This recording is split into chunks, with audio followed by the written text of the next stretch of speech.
Good morning friends. তো এখন বাজে ঘড়িতে সকাল 6টা। তো আমি সকাল সকাল রেডি হয়ে গেছি। তো আজকের দিনটা ছিল আমাদের বাড়ি যাওয়ার কথা মায়াপুর থেকে। তো আমি ভেবেছি যে সকাল সকাল আরেকবার ভগবানের দর্শন করে নিই। এখানে যেই কবার আসি না কেন মনটা মানে না, বারে বারে আসতে চাই। তো এটা হলো সকালবেলার ভিউ।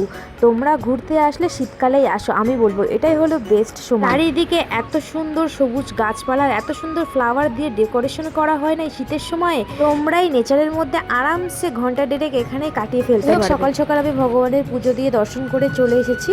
আর এখন যেহেতু আমাদের বাড়ি যাওয়ার পালা, সমস্ত লাগেজ আমাদের প্যাকেজ হয়ে গেছে, বাট আমার এখনও কেনাকাটা করা কমপ্লিট হয়নি। তাই আমি আর আমার বোন চলে গেছি বাকি কাজগুলো সারার জন্য আর সকালে জল খাবার করার জন্য। তো এখানে ওই অখণ্ড হরিনাম কীর্তন সকাল থেকেই শুরু হয়ে গেছে।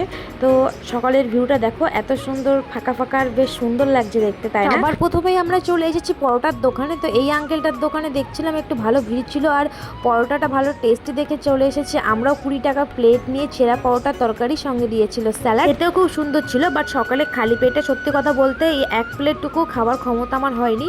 স্যালাডটার জন্য একটু খেতে পেরেছিলাম। আর গলার এমনি অবস্থা খারাপ, ঠান্ডা লেগেছিলো, সেই কারণে আমি একটু ওখানে নিয়েছিলাম লেবু চা। তো খাওয়া দাওয়া কমপ্লিট করে তারপর আমরা চলে গেছি সোজা কেনাকাটার দিকে, যেহেতু আমাদের হাতে একদম সময় বেলা 11টা থেকে ছিল আমাদের কৃষ্ণনগর জংশন থেকে শিয়ালদহ যাওয়ার ট্রেন।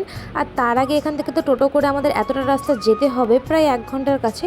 ওই জন্য আর বেশি লেট করতে পারছি না। আমার এই ছোটো ভিডিওর মাধ্যমে তোমাদেরকে একসঙ্গে সমস্ত কিছুটা শেয়ার করতে পারছি না, এটার জন্য আমি খুবই দুঃখিত।